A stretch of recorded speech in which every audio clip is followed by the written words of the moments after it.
Avant de prier pour quelqu'un, toi d'abord, tu dois prendre le temps de chercher Dieu. Peut-être le Seigneur va te souffler quelque chose au sujet de cette personne qui demande une aide auprès de Dieu. Parce que si vous traitez un faux problème, vous ne traitez pas le problème dans la source. Il n'y a rien qui va se passer. Et au contraire, si tu n'as pas Dieu, tu peux recevoir des retours, des représailles. Parce que tu as participé à son péché, au péché de cette personne-là. Il a volé, il a commis des crimes et tout ça, on l'a lancé des mauvais sorts. Lui, il vient chercher la délivrance. Il doit d'abord commencer par la confession, la repentance. Pas moi ça, mon bien-aimé, des rois. Commençons par là, et puis on va prier. Regardez, le Seigneur m'a mis à cœur de faire cette petite exhortation avant de commencer la prière. Des rois, allez-y, mon bien-aimé. Les gens de la ville dirent à Élisée. Suivez-moi ici, je parlerai dans deux dimensions. C'est une exhortation que je vais vite faire. Je parlerai dans deux dimensions, dans la dimension révélationnelle, et puis je toucherai l'aspect doctrinal. Allez-y. Les gens ont fait allégeance à Élisée. Ils demandaient quoi? Voici le séjour de la ville est bon. Le séjour de la ville est bon. Comme le voit mon Seigneur. Mais les eaux sont mauvaises. On parle des eaux qui n'étaient pas bonnes. Les eaux étaient mauvaises. On dit quoi? Et le pays est stérile. Le pays est stérile. Il dit, apportez-moi un plat neuf et mettez-y du sel. L'homme de Dieu a demandé ici un plat neuf, et puis il dit, mettez du sel à l'intérieur de ce plat. Et ils le lui apportèrent. Et lui apportèrent, ok. Il alla vers la source des eaux. Vous voyez l'homme de Dieu pour traiter les problèmes.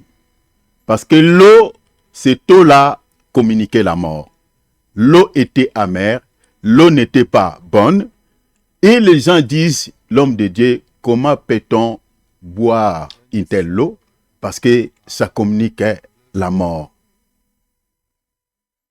L'eau ne donne pas la vie. L'homme de Dieu, pour résoudre ces problèmes, il n'a pas résolu les problèmes en entrant juste dans l'eau. Non. L'homme de Dieu est allé à la source. Je ne sais pas si vous me suivez bien.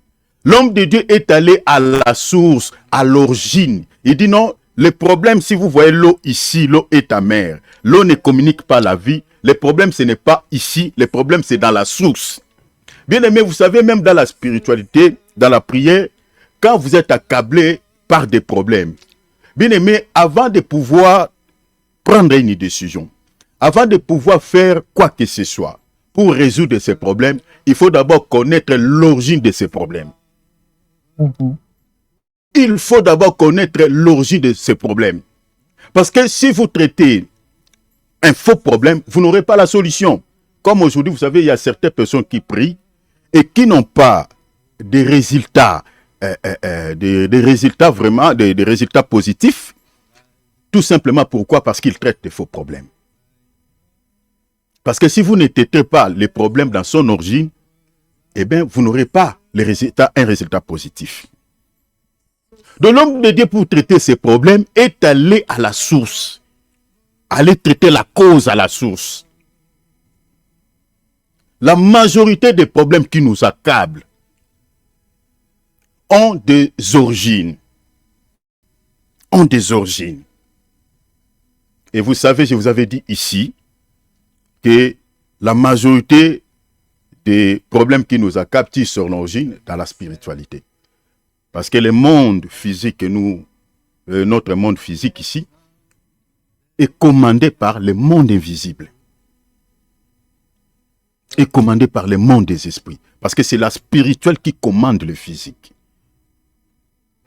C'est pour cela, un conseil que je donne à tout enfant de Dieu, même si vous êtes malade, si vous voyez un problème tombe à pic, tout ça dans votre vie, un problème qui n'était pas, tout d'un coup comme ça, vous êtes visité par un malheur, vous êtes visité par un souci. Avant de prendre, d'agir ou de faire quoi que ce soit, commencez d'abord dans la spiritualité. Même si vous allez partir à l'hôpital, commencez d'abord à traiter ces problèmes dans la spiritualité. Parce que la majorité des problèmes qui nous entourent tirent son origine dans la spiritualité. que ce soit des maladies, que ce soit tous les problèmes, souvent ça tire son origine dans la spiritualité. Il faut savoir traiter des problèmes à la source. Élisée, pour traiter ces problèmes ici, Élisée n'est pas entré dans les eaux, mais Élisée, pour traiter ces problèmes, il est allé dans la source. Il dit, les problèmes, ça commence à la source. Je ne sais pas les problèmes que tu traverses, la situation sur laquelle tu traverses actuellement dans ta vie. Est-ce que tu connais l'origine de ces problèmes? Tu connais la source de ces problèmes? Si tu ne connais pas, tu dois chercher Dieu. La raison pour laquelle vous voyez des fois, on cherche Dieu par des jeûnes et prières. On prie. Parce que si tu connais l'origine de ta maladie, l'origine de ton blocage, l'origine de tous les soucis qui t'accablent dans la vie, eh bien, quand tu vas prier, tu vas traiter les vrais problèmes. La raison pour laquelle les dons de la révélation sont les bienvenus, mes bien-aimés, quand on est accablé par des différents problèmes. Parce qu'une fois que le Seigneur vous révèle l'origine de cette situation, eh bien, vous avez déjà 50% des solutions avant même de prier. Parce que la Bible dit quoi? Tout ce qui est manifesté est condamné. Le fait que cela est déjà dévoilé, ça perd déjà sa force. Ça perd déjà sa force. C'est comme en Lingala quand on dit une façon bokanye mutando ki yende mutazo belisa mutuana. C'est fini. Aibi les esi batimbelinga donc et sili bien kaotika mutana non bala mokote mema kashine déjà lembi. C'est-à-dire quand vous attrapez quelqu'un de sorcier qui est à l'origine peut-être de la maladie qui dérange une personne dans la famille, il perd un tout petit peu sa force. Il va pas travailler comme avant. Parce qu'il sait déjà que si cette personne décède, en tout cas, moi aussi, je risque. Vous comprenez? Donc, les dons de la révélation sont les bienvenus dans nos vies quand on est accablé par des différents problèmes. Parce que ça nous permet déjà de résoudre les problèmes à 50%. Et quand on va prier, et le Seigneur interviendra. Pourquoi? Parce que cette fois-là, nous traitons les problèmes à la source, à l'origine. Élisée est allé traiter les problèmes source. Donc j'ai fait cette petite exhortation pour te dire, cher enfant de Dieu, il faut toujours prier. Quand tu vois que tu es visité par un souci et que tu vois que dans ta vie, il y a quelque chose qui ne va pas, bien aimé, ne prenez pas des solutions comme un païen. Commencez dans la spiritualité parce que la majorité des problèmes qui nous dérangent la vie, qui nous accablent, tire son origine dans la spiritualité. Et si on attaque directement la spiritualité, on peut déjà traiter les vrais problèmes. Mais ça, c'est dans l'aspect doctrinal. Mais dans l'aspect révélationnel, qu'est-ce que cela veut dire? L'eau ici qui communiquait la mort, ces eaux ici peut représenter, ici je peux expliquer des volets dans la révélation. Je peux expliquer aussi, parce que vous savez que l'eau dans la Bible représente la parole. Mais cette parole qui n'accordait pas la vie aux hommes peut représenter quelle parole? La loi. Qui ne pouvait pas sauver. Au lieu de sauver, mais ça condamnait. Je vous avais dit ici, la loi entraînait 3 graves conséquences. La malédiction, la condamnation, puis la mort. Mais maintenant, pour que cette loi, cette fois-là, puisse communiquer la vie, vous comprenez? Il a fallu que quelqu'un puisse venir accomplir cette loi. Et c'est quelqu'un-là, c'est lui le plat. C'est lui le plat qu'Élisée a cherché. C'est lui le plat. Parce que le plat là est venu d'où? Le plat est venu entre les mains du peuple. Il a dit, donne-moi un plat. Oh, Jésus était sorti d'où? Il était sorti au milieu de nous, de nous-mêmes. Parce que c'est Marie, non, qui a donné naissance à un sauveur. Mais certaines personnes vont dire, maintenant, Jésus se compare au plat, ça veut dire quoi? Jésus dans la Bible, non? Il y a d'autres qui n'ont pas vu ça. Bien aimé, alors dans Matthieu chapitre 23, lisons le verset 25. Le plat dans la Bible peut représenter être humain, peut représenter un homme. Les plats. Ça, nous avons mis ça dans la Bible, et comme rappelle Moutou. Il symbolise Moutou. Allez-y, mon frère Philippe. Malheur à vous, scribes et pharisiens hypocrites. Ici, Jésus s'adresse aux pharisiens et aux scribes. Je suis allé là-bas pour parler du plat. Allez-y, mon frère. Parce que vous nettoyez le dehors de la coupe et du plat. Et du plat, et qu'au-dedans, ils sont pleins de rapines et d'intempérance. Au-dedans, ils sont pleins de rapines et d'intempérance. Continuez. Pharisiens aveugles. Aveugles. nettoie premièrement l'intérieur de la coupe et du plat, Nettoie d'abord l'intérieur de la coupe et du plat, afin que l'extérieur aussi devienne net. afin que l'extérieur aussi devienne net. Donc ici, le Seigneur compare, parce que si vous lisez la suite, il les compare même au tombeau blanchi. Donc ici, le Seigneur compare les pharisiens au plat qu'ils avaient l'habitude de nettoyer que l'extérieur. Je ne vais pas entrer dans les détails pour expliquer ça, mais comprenez que dans la Bible, le plat peut représenter un homme, peut représenter une personne, selon le langage du Seigneur. Parce que Jésus compare les pharisiens ici au plat. Parce que les pharisiens avaient l'apparence de la piété, l'apparence extérieure. Mais à l'intérieur, le Seigneur dit, vous vous ressemblez au tombeau, vous vous ressemblez au plat. À l'extérieur, vous paraissez beau, mais à l'intérieur, vous êtes plein de rapides, plein de saletés, plein des impuretés. Donc, j'ai pris cette écriture pour expliquer que les plats, dans la Bible, peuvent représenter être humain. Or, un Dieu qui avait, parce que Jésus, il était homme, il était aussi Dieu. Vous comprenez? Parce qu'il avait un corps semblable à nous. Vous comprenez? Donc, les plats ici représentent tout un homme. Jésus, un Dieu qui avait porté un corps, pour pouvoir pallier à un souci. Vous comprenez? Et ce souci-là, c'était quoi? C'était une eau qui ne communiquait pas la vie. La loi qui communiquait la mort. La raison pour laquelle il était né sous la loi, pour racheter un peuple qui ne pouvait pas vivre sous cette loi. C'est lui le plat. La raison pour laquelle on dit qu'il dit mettez du sel, donnez-moi un plat. Jésus est sorti de nous-mêmes. Il est sorti de la Sœur Marie qui représentait aussi l'humanité entière. C'est-à-dire, elle est sortie de nous-mêmes pour résoudre un problème. C'est pour ça, ici, j'aimerais parler un tout petit peu dans la doctrine. Vous savez, il y a certaines solutions que tu cherches. Tu penses qu'il y a certaines personnes qui t'accorderont cette solution. Non. Toi-même, tu as aussi la solution. Certaines solutions que nous cherchons se trouvent en nous-mêmes. Le peuple là qui cherchait la solution, les plats étaient sortis d'eux-mêmes. Les sels, ils possédaient les sels. Laisse-moi te dire, si tu as Jésus, tu as déjà la solution de ta vie. Si tu as Jésus, tu as déjà la solution de ton problème. Amen, amen. À part Élisée, ils pouvaient aussi régler ces problèmes. Parce qu'ils avaient les plats. Ils avaient aussi du sel. C'est comme aujourd'hui certains enfants de Dieu. Au lieu de chercher Jésus, mais ils pensent que c'est l'homme de Dieu qui doit chercher la solution auprès de Dieu pour sa vie. Mais si tu as Jésus, tu as la solution. Élisée dit, bon, comme vous ne... Bon, ce n'est pas aussi mauvais. Si vous cherchez l'homme de Dieu pour pouvoir prier pour vous, vous n'avez pas aussi péché. Mais il faut se rassurer que si vous avez Jésus, vous avez aussi la solution. Élisée ici n'a pas dit que, bon, vous avez les plats, vous avez du sel, et allez directement dans la source. Non. Élisée dit, bon, donne-moi les plats, moi je vais travailler pour vous. C'est ça le rôle de tout ministre de Dieu. Nous travaillons pour vous accorder aussi la solution par rapport à vos problèmes. Élisée est allé à la source. Avec les plats, avec du sel. Et une fois qu'Élisée a jeté du sel, il a fait la cérémonie. Et tout ce qui était amer, tout ce qui faisait que cette eau puisse communiquer la mort au peuple, était absorbé, vous comprenez, par les plats, était absorbé par les sels qui étaient jetés. Vous savez que les sels donnent du goût. Hein, comme la Bible dit, si le sel perd sa saveur, vous comprenez, ça ne servira plus à rien, on va les jeter. Vous comprenez? Donc, c'est-à-dire, c'est le sel qui a permis à ce que les sels et les plats qui ont joué un rôle pour pouvoir régler les soucis qui étaient dans cette eau.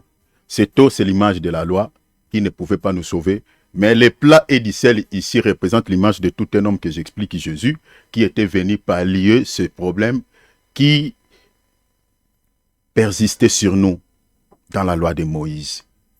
Jésus a accompli la loi à la croix de Golgotha pour que nous puissions maintenant recevoir la vie. Vous voyez que l'eau que nous buvons aujourd'hui, c'est toujours la même parole que Dieu avait transmise à ses peuples, mais cette fois-ci, dans la grâce, la loi ne nous tue pas. Parce que quand on interprète la loi de Moïse, au lieu de nous tuer, ça nous communique cette fois-ci la vie. Pourquoi? Parce qu'il y a un travail qui a été fait à la source. C'est-à-dire la source, ici j'explique, Jésus à la croix de Golgotha, il a comparé devant les pères. Vous voyez la source? Il est allé là-bas à la source parce que la loi était sortie du ciel. La loi était sortie du Père. Jésus a comparé devant les pères, je suis dans l'épître aux Hébreux, je crois chapitre 9, a comparé devant les pères pour traiter les problèmes à la source. C'est ainsi qu'aujourd'hui, quand on interprète la loi, les livres de Lévitique, ça ne tue pas, ça nous communique la vie. Mais cette eau peut représenter aussi l'image du peuple, vous comprenez, là où il n'y a pas la vie. Mais Jésus a fait un travail pour communiquer la vie, hein, c'est ça Jean 3,16, car Dieu a tant aimé le monde. Vous voyez, on peut dire aussi car Dieu a tant aimé les eaux. Il a jeté les plats et du sel dans les eaux pour communiquer la vie à l'humanité. Mais l'humanité, ici, nous disons, ce n'est pas l'humanité au sens littéral, mais l'humanité en tant qu'église ou l'humanité en tant que peuple. Parce que la Bible dit, il a jeté les regards vers les nations. Vous comprenez? Il n'a pas récupéré tout le monde. Il n'a pas sauvé tout le monde. Mais il a récupéré un peuple. Il a choisi un peuple qui porta son nom. Le peuple est là, lui-même ne savait pas qu'il portait le nom du Seigneur. Mais le Seigneur voyait que le peuple est là. Cet enfant-là, malgré il est dans l'épidicité, je vois déjà mon nom sur son visage. C'est ça, la notion de la prédestination. C'est là qu'il a connu d'avance. C'est pour ça que j'aimerais te dire que tu ne te retrouves pas dans cette réunion au hasard. Le Seigneur te connaissait même avant que tu le connaisses. Parce que tu étais ce peuple-là qui avait le nom du Père. Voilà pourquoi accroche-toi au Seigneur, parce que ce salut, le salut que le Seigneur t'a donné, n'est pas accordé à tout le monde. Si cela était accessible à tout le monde, là on serait nombreux. Vous comprenez? On n'est pas nombreux, pourquoi? Parce qu'il y a d'autres personnes qui ne sont pas appelées à ces choses. Donc, les eaux peuvent représenter l'image du monde, où le plat est en train de faire un travail pour communiquer la vie aux eaux. Les eaux, ici j'explique les eaux en tant que peuple, en tant que les nations. Apocalypse chapitre 17. Verset 15. Vous comprenez? Donc, le salut est accordé au monde, mais je ne parle pas au monde au sens littéral, mais à un peuple qui se trouve parmi les nations dans le monde. C'est ça, Jean chapitre 3, 16. Vous pouvez même lire aussi Ecclésiaste 11, verset 1 jusqu'au verset 3. Jette ton pain à la surface des eaux. Vous comprenez? C'est ça aussi plutôt Ecclésiaste. Jette ton pain à la surface des eaux, car tu ne sais pas quel malheur s'abattra sur la terre. La Bible dit, distribue-les à 7, même à 8. Je crois qu'un jour on en parlera. Mais le pain qui est jeté à la surface des eaux, le pain là représente tout un homme que j'explique Jésus, vous comprenez? Le pain est jeté à la surface des eaux. Jeté à la surface des eaux, c'est ça aussi Jean 3,16. C'est ça aussi le travail qu'Élisa avait fait à la source pour que ces eaux ne puissent plus être amères, mais que ces eaux puissent avoir la vie. Gloire au Seigneur. Donc les eaux, j'explique en tant que la loi, mais ça peut s'expliquer aussi en tant que le monde, un peuple qui est dans le monde, que Jésus a accordé la vie, vous comprenez? Donc c'est tout ce que je vous ai dit par rapport à ces choses. Mais Élisée a réglé les problèmes à la source. Il faut avoir l'habitude de traiter tout souci qui t'accable dans la vie à la source. Je parle ici, je dis la source, c'est la spiritualité. Parce que la majorité des problèmes qui nous dérangent dans la vie tire son origine dans la spiritualité. Et si tu es enfant de Dieu, avant de prendre n'importe quelle décision, commencez d'abord avec le Seigneur. Peut-être si ce problème est lié aux forces du mal, en priant, tu verras qu'au lieu d'aller dépenser de l'argent à l'hôpital ou dépenser de l'argent, je ne sais pas comment, le problème peut être déjà réglé dans la spiritualité et puis le Seigneur t'accorde la paix, le démon là est parti. Gloire au Seigneur, c'était important de pouvoir faire cette petite exhortation. Regarde l'amour du Seigneur, le Seigneur t'a soutenu depuis le début de cette année jusqu'à aujourd'hui. Chers enfants de Dieu, je nous invite à être reconnaissants vers le Seigneur, à adorer Dieu, à offrir des offrandes d'action de grâce au Seigneur bien-aimé par rapport à tout ce que le Seigneur réalise dans nos vies. Nous n'avons rien à offrir au Seigneur. L'or et l'argent lui appartiennent. L'or et l'argent lui appartiennent. Le fait que tu es là, tu es compté parmi les vivants, c'est l'expression de l'amour de Dieu. Je te dis la vérité, c'est l'expression de l'amour du Père. Amen. Ce n'est qu'une faveur imméritée. Moi, je connaissais des gens l'année 2024, mais cette année, ces gens-là ne sont plus en vie. Ils sont tous morts. Quelques personnes que je connaissais qui sont morts. Je suis allé même assister à leur deuil, ici en Europe. L'année 2026, qui sait? On ne souhaite jamais pour quelqu'un, mais il y a d'autres personnes peut-être qui vont partir. Donc quand tu vis, quand le Seigneur chaque année t'accorde la vie, il te garde, sois reconnaissant. Tout ce que le Seigneur attend de nous, la reconnaissance, la gratitude. Parce qu'il y a des gens qui sont ingrats. Ils pensent que voilà, je dors, j'allais toujours me réveiller. Qui te dit que tu allais toujours te réveiller? Il y a quelqu'un qui t'a réveillé. Parce que quand tu dormais là, tu ne savais pas ce qui se passe pendant la nuit. Tu ne savais même pas si tu vas te réveiller. Vous comprenez? Tu avais oublié tout. Tu avais oublié ton argent, tu avais oublié tes richesses, tu avais oublié tout. Tu avais oublié même ta femme, ton mari, tes enfants. Il y a quelqu'un qui t'a réveillé, il y a quelqu'un qui t'a protégé pendant la nuit. Et ce quelqu'un-là, c'est Jésus. Donc donne-lui la gloire. Quand tu te réveilles le matin, va de faire n'importe quoi. Même si tu es pressé, tu es réveillé en retard, tu vas aller au travail, je ne sais pas, tu vas faire je ne sais pas quoi. Mais commencez d'abord à rendre gloire, à rendre grâce au Seigneur, de pouvoir te réveiller le matin. Janvier, aujourd'hui nous sommes, le mois de novembre fini aujourd'hui. Donc cette nuit déjà, nous débutons les derniers mois de l'année 2025. Jour pour jour, le Seigneur t'a accompagné. Malgré tout le combat que tu as eu, mais le Seigneur t'a fait sortir vainqueur. Ne sois pas indifférent. Donne-lui la gloire. Bénissons le Seigneur. Pendant la prière, chantez pour lui. Pendant la prière, adore Dieu. Tu peux te mettre à genoux, élever tes deux mains au ciel. Les gestes comptent dans la spiritualité. Que le Seigneur puisse sentir que cet enfant, il veut s'exploser ou quoi? Qu'est-ce qui ne va pas? Tout ça pour me donner la gloire. Tout ça pour me donner une offrande d'action de grâce. Oui, papa. Parce que ce que tu as fait dans ma vie, je n'ai pas de mots, je n'ai rien à t'offrir. C'est tout ce que je peux te donner toute ma vie. C'est louange, c'est cantique. Bénissons le Seigneur, élevons-le. Alléluia. Oh, mais cette étape de la prière, même quand tu pries chez toi, tu es seul. N'oublie jamais cela. Ça fait partie de l'enseignement du Maître. Ça fait partie de l'enseignement de Christ. La prière de notre Père, je nous ai toujours dit ici, c'est un enseignement. Il ne faut pas, mes bien-aimés, le répéter comme une récitation, comme certaines personnes le répètent. Notre Père qui est aux cieux, notre Père qui est aux cieux, que ton nom soit sanctifié. Eh non, c'est tout un enseignement. Il y a 5 étapes d'enseignement ici. Il y a 5 sujets. Jésus a commencé d'abord, que ton nom soit sanctifié. Ça, c'est la prière d'adoration. C'est la prière de louange. C'est l'enseignement sur l'adoration. C'est l'enseignement sur la louange. Comment adorer Dieu? Comment louer Dieu?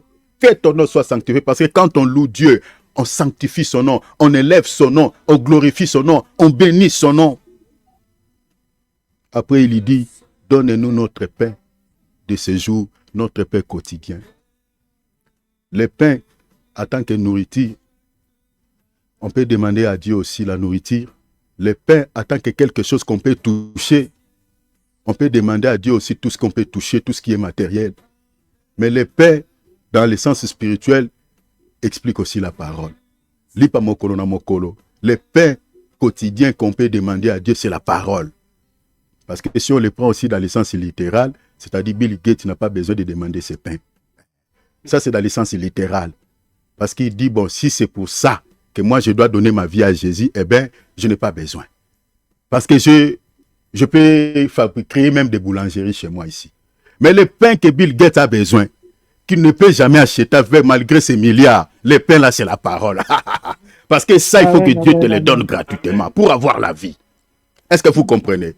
C'est le pain que nous avons besoin pour que nous puissions vivre dans ce monde, le pain quotidien. C'est ça qui est notre vie. Jésus a dit encore, pardonne nos offenses. Ici, le Seigneur nous apprend sur la prière de la repentance. Pardonne nos offenses, comme nous pardonnons aussi ceux qui nous ont offensés. Parce qu'il y a des péchés qui offensent aussi les autres. On peut aussi réparer, comme la Bible dit, confesser les péchés les uns les autres. Ici, nous avons l'enseignement sur la prière de confession. Délivre-nous du malin. L'enseignement sur le combat spirituel, sur la délivrance. Et puis il a clôturé son enseignement en disant, car c'est à toi qu'appartiennent les reins de la puissance. Nous clôturons souvent la prière par l'adoration et par les louanges. Bien-aimés dans le Seigneur, la prière de notre Père, c'est tout un enseignement. Alors, il ne faut jamais oublier cette étape de la prière. Quand tu pries seul, il faut toujours confesser les péchés. Il faut toujours demander pardon. Pour les péchés, on confesse les péchés. Parce qu'il y a des types de péchés. Il y a les péchés conscients, il y a aussi les péchés inconscients. Il y a des péchés que tu commets, tu ignores. Tu ne sais pas que tu as péché. Ou peut-être que tu as oublié que tu avais commis un mal, que tu devais se repentir.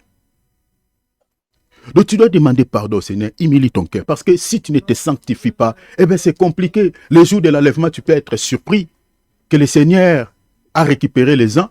Toi, tu es resté. Il faut toujours te sanctifier parce que la Bible dit, sans la sanctification, personne ne verra le Seigneur. Ne dis pas que non, moi je ne commets pas les péchés. Ne dis pas que non, que moi je me reproche de rien. Le Seigneur peut te dire que tu te reproches de rien. Mais quand tu pensais mal là, quand tu pensais ceci, quand tu disais ceci, le Seigneur peut te prouver le contraire. Alors confesse, répands-toi, demande pardon au Seigneur. Répands-toi de tes péchés, humilie-toi. Prions au nom de Jésus. Bien-aimé, si tu vois que tu commences à perdre ces deux éléments dans ta vie, c'est qu'il y a un problème, c'est que tu cours déjà vers un grand risque dans ta vie sur le plan spirituel. Parce que tu peux perdre les salis. Un chrétien qui ne prie pas, un chrétien qui ne médite pas sa Bible, c'est un chrétien, son salut est à haut risque. Examine-toi cette année. Est-ce que tu as pris vraiment le temps de lire la parole? Tu as pris le temps vraiment de prier personnellement, prendre un temps avec le Seigneur. Tu as jeûné combien de fois? Tu es allé à la retraite combien de fois? Je parle de la retraite ici, ça dit s'écarter un tout petit peu pour aller chercher Dieu. S'éloigner un tout petit peu des gens, s'éloigner un tout petit peu des distractions, se concentrer, chercher la face de Dieu. Est-ce que cette année tu l'as fait combien de fois? Dieu a une balance. Rappelez-vous, il avait pesé Belshazzar. Si le Seigneur te pèse sur sa balance, tu auras combien comme poids en termes de la spiritualité et en termes de la charnalité, en termes du mal et en termes de sainteté? Qu'est-ce qui va peser beaucoup, le mal ou le bien? La sainteté ou l'impureté? La spiritualité ou la charnalité? Qu'est-ce qui va peser beaucoup? Dieu ne te condamne pas, mais c'est juste un petit examen. Examine-toi. Ne finis pas cette année que ton bilan sur le plan spirituel soit largement négatif. Ne finis pas cette année, mon frère, ma soeur, que ton bilan, je dis, sur le plan spirituel soit largement négatif. Remonter le niveau de ta vie de prière. Le Seigneur revient. Le Seigneur ne viendra pas récupérer les chrétiens charnels. Il viendra récupérer les chrétiens spirituels, les chrétiens qui prient, les chrétiens qui méditent la parole et qui gardent sa parole. Alors sois compté parmi ces chrétiens-là, s'il te plaît, mon frère. Sois compté parmi ces chrétiens-là, s'il te plaît, ma soeur. Sois compté parmi les chrétiens qui prient. La prière ne soit pas un corvée. Quand je dis corvée, c'est-à-dire ça devient comme un fitness. C'est-à-dire prier, c'est tout un problème. Il y a des choses que tu fais avec beaucoup de facilité. Mais pourquoi seulement quand tu veux prier, ça devient tout un problème? C'est qu'il y a quelque chose qui cloche. Tu dois briser cette chose-là. Qu'est-ce qui t'empêche de prendre un temps avec le Seigneur? Si tu fais certaines choses, moi, ça m'étonne. Il y a certaines personnes, il peut rester devant son attel, devant son ordinateur, des temps et des temps, mais qu'est-ce qu'il regarde? Imagine que si tu consacres ce temps-là à la prière, tu seras comment spirituellement? Spirituellement, qu'est-ce qui va se passer? S'il y a des choses que tu fais avec beaucoup de facilité, la prière puisse faire partie parmi ces choses-là que tu peux faire aussi avec facilité. Demande au Seigneur, je vais me faire ami avec toi. En disant cela, tu dis, Seigneur, je veux tout simplement que nous soyons amis. Parce que quand tu es ami avec quelqu'un, tu auras le temps de se communiquer avec lui. Hein? Tu ne peux pas finir la journée sans causer avec ton ami. C'est ami. C'est ton ami. Tu auras un temps avec lui. Alors donne au Seigneur le temps. Donne au Seigneur le temps. Les 24 heures qu'il te donne, tu dis non, désormais. Les 24 heures que le Seigneur me donne, j'accorderai un temps au Seigneur. Je ne sais pas combien, mais toi-même tu sais. Donne au Seigneur le temps. Parce que ton salut est lié à la prière. Ton salut est lié à la parole. Si tu perds ces deux éléments dans ta vie, attention, ton salut court déjà vers un grand risque. Ne perds jamais la vie de prière. Ne perds jamais la vie de la méditation de la parole. Parce que la Bible dit, vous sondez les Écritures, vous pensez de trouver en elles quoi? La vie. La vie. La vie. Ton salut est lié à la parole, à la méditation de la parole, au sondage de la Bible. Sonde la parole de Dieu, parce que ton salut en dépend. Alors demande à Dieu. Seigneur, je vais aimer la parole. Je vais faire la lecture. Je vais prier. Prions au nom de Jésus. Alléluia, alléluia. Tranquille. Ils chercheront à tout moment à nous créer des soucis. Et vous savez que les esprits ne se lassent point. Ne connaissent pas la notion d'épuisement ou de fatigue. Ils ne s'épuisent pas. Ils ne se lassent point. C'est pour ça que Jésus a dit dans Matthieu 12, vous les chassez. Il va aller traîner un peu, chercher le repos. Il ne trouve pas. Il retourne. Malgré il avait crié, je pars, je pars, je pars, je pars. Il part. Mais est-ce qu'il est parti pour dire bon? Regardez même le Seigneur, le diable. Il est venu s'attaquer au Seigneur. Le Seigneur avec l'onction de jeûne et prière. Mais le diable n'a pas hésité de pouvoir s'attaquer au Seigneur. Il est venu s'attaquer au Seigneur, bien qu'il n'avait pas reçu sa mission. Mais à la fin, que dit la Bible? Je suis dans Matthieu, je crois, chapitre 4 ou Marc 4. La Bible dit, même Luc 4, vous pouvez voir ça. La Bible dit, le diable s'est retiré, mais il ne s'était pas parti pour dire bon. La Bible dit, chercher encore une autre occasion pour pouvoir revenir. Et il était revenu cette fois-là en entrant chez qui? Chez Judas Iscariote. Vous connaissez la suite. Et cette fois-là, entre guillemets, le diable avait reçu son coup. Par Judas que le Seigneur était mort. Qui était entré à Judas? Le diable. Bien-aimé, la raison pour laquelle la Bible nous demande de prier tous les jours. Tu peux chasser les démons aujourd'hui. Il part. Mais il n'est pas parti pour dire, bon, attention. C'est pour cela que vous remarquerez, hein, le Seigneur regarde, avant de prier. Si vous lisez, je crois, dans Jean chapitre 5. Cet homme qui avait le problème pendant 38 ans. Le Seigneur, après avoir le guéri, ils se sont séparés avec le Seigneur. Le Seigneur dit, lève-toi, prends ton lit, allez, va-t'en. Il est parti. Le Seigneur l'a trouvé, je crois, dans la synagogue ou quelque part. Le Seigneur lui dit quoi? Il dit, gare à toi. Ne pêche plus pour ne pas que ta situation puisse, la situation que tu avais puisse revenir. Et quand ça va revenir, ça sera pire qu'avant. Donc le Seigneur voulait nous enseigner tout simplement, c'est-à-dire les esprits ou les forces du mal qui entraînaient, qui étaient derrière cette situation, ils sont partis. Mais attention, il faut fermer des portes. Parce que ces esprits-là peuvent encore retourner. Parce que dans Jean 12, c'est ça ce que le Seigneur parle. Verset 44. Ils partent, ils reviennent.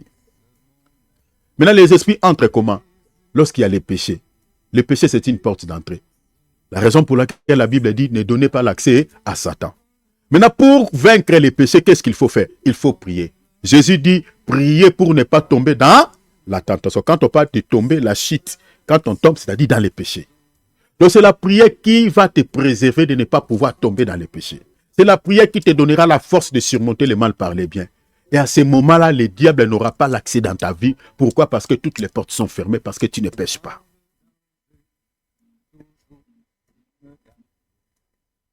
Il faut toujours prier. Jésus nous exhorte, il dit, priez sans cesse. Il faut toujours prier. Tant que le diable n'est pas encore incarcéré dans sa prison, il continuera toujours à faire ce qu'il est en train de faire dans ce monde.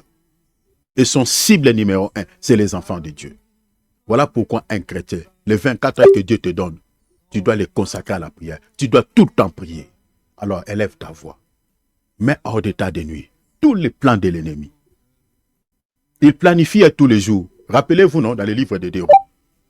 Pendant que l'Israël était dans la joie, pendant que l'Israël était en paix, pendant que l'Israël était tranquille, dans le cas de leurs ennemis, il y avait des complots qui étaient en train d'être formés contre eux. Mais eux, ils ne savaient pas. La gloire soit rendue à Dieu parce qu'il y avait un prophète qui cherchait Dieu en Israël, Élisée, que Dieu est passé par lui. Il dit, regarde ce qui se passe de l'autre côté. Toi, peut-être, tu ne sais pas. Qui est ton Élisée? Bon, notre Élisée, à nous tous, c'est le Seigneur Jésus-Christ. C'est lui qui peut nous révéler ce qui se passe de l'autre côté. Qui peut me donner un amen? Amen. Élisée, c'est le Seigneur Jésus-Christ. C'est lui qui peut nous révéler ce qui se passe dans le cas de nos ennemis. Amen. Alors, élève ta voix. Amen. Prie. Demande au Seigneur qu'il te préserve de tout mal. Tout ce que le Seigneur voit dans les camps de tes ennemis. Tout ce que le Seigneur est en train de voir, il dit, waouh, c'est ça ce qu'ils veulent faire à mon fils. C'est ça ce qu'ils ont projeté contre mon enfant. Ils projetaient tous les jours. Tu n'as rien fait au diable. Mais aïna on a n'enga moukiete. Akane la kokaka. Parce que notre ennemi commun, c'est le diable. Hein?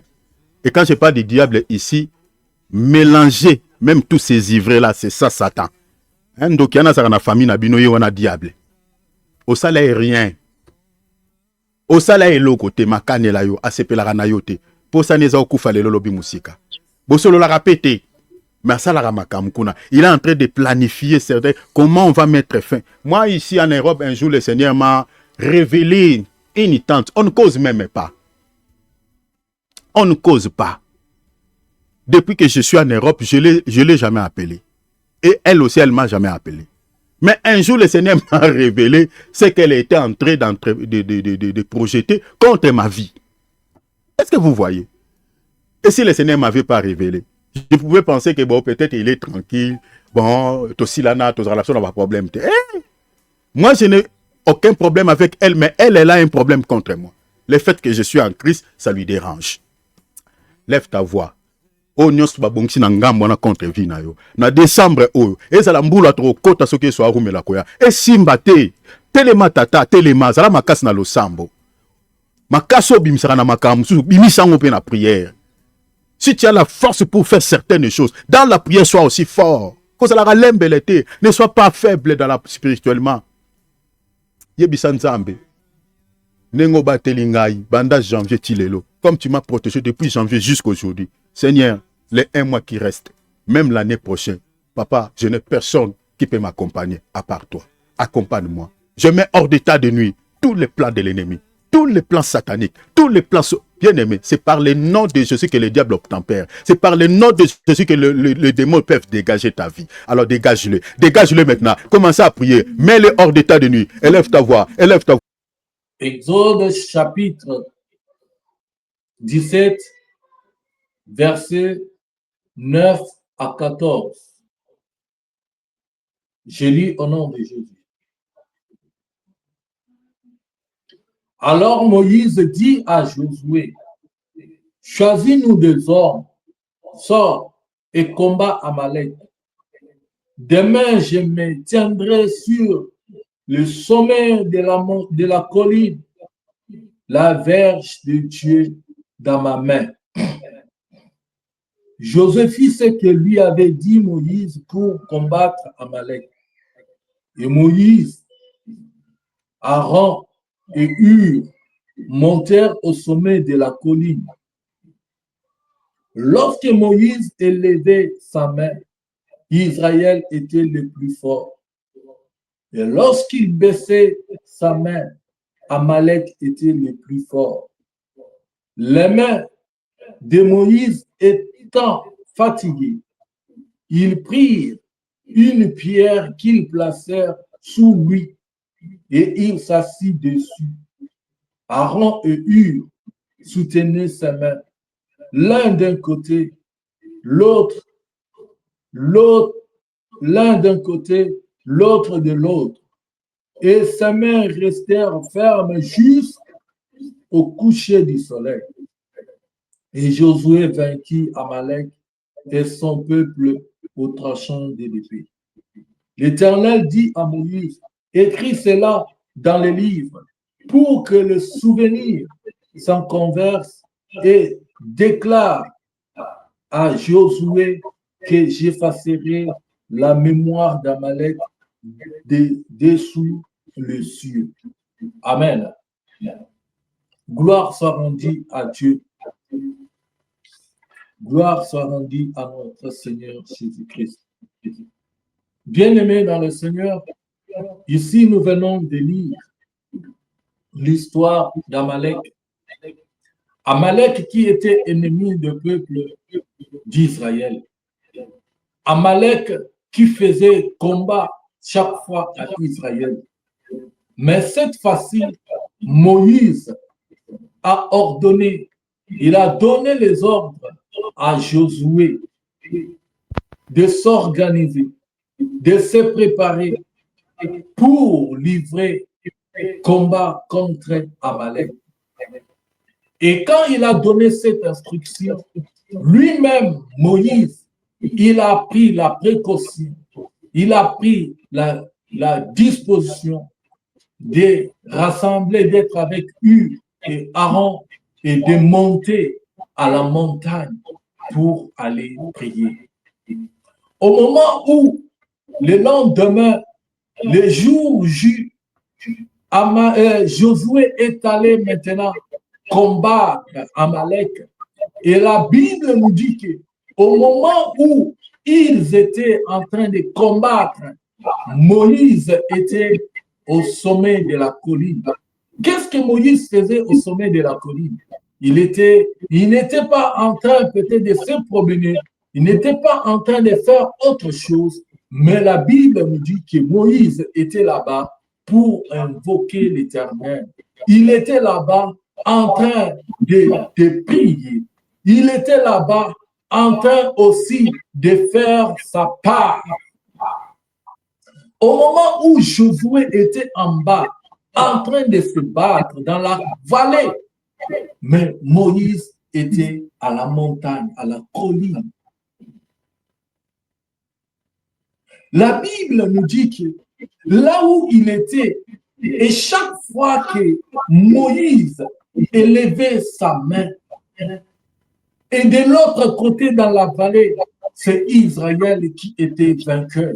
C'est Israël qui était en train de mener la bataille. C'est Israël qui était en train de surmonter. C'est Israël qui était en train de triompher. Mais au moment où Moïse baissait la main, ça devient le contraire. Là, c'est l'ennemi. C'est Amalek qui commençait maintenant à remporter la victoire. C'est maintenant Amalek qui commence maintenant à combattre Israël. Gloire à Dieu, parce que ceux qui étaient à côté de Moïse, Aaron et Hur, ils ont constaté cela. Ils ont pris des précautions. Ils ont pris des dispositions. Ils ont aidé Moïse, de sorte que ses mains ne puissent pas se baisser. Que ses mains soient toujours élevées en haut, afin que la victoire soit toujours dans les camps d'Israël. Afin que la victoire soit toujours dans leur camp. Ils ont pris l'un de l'autre côté, l'un d'un côté et l'autre de l'autre côté. Ils ont soutenu la main de Moïse. Ils l'ont placé d'abord, il y a quelque chose que je vais encore souligner par après, mais disons d'abord de la position de ce qu'ils ont pris comme solution. C'était d'abord de soutenir sa main. Enfin, parce que la Bible nous dit que les mains de Moïse étaient fatiguées. Il y a un moment, bien aimé, dans la prière de foi, on se voit que les mains sont fatiguées.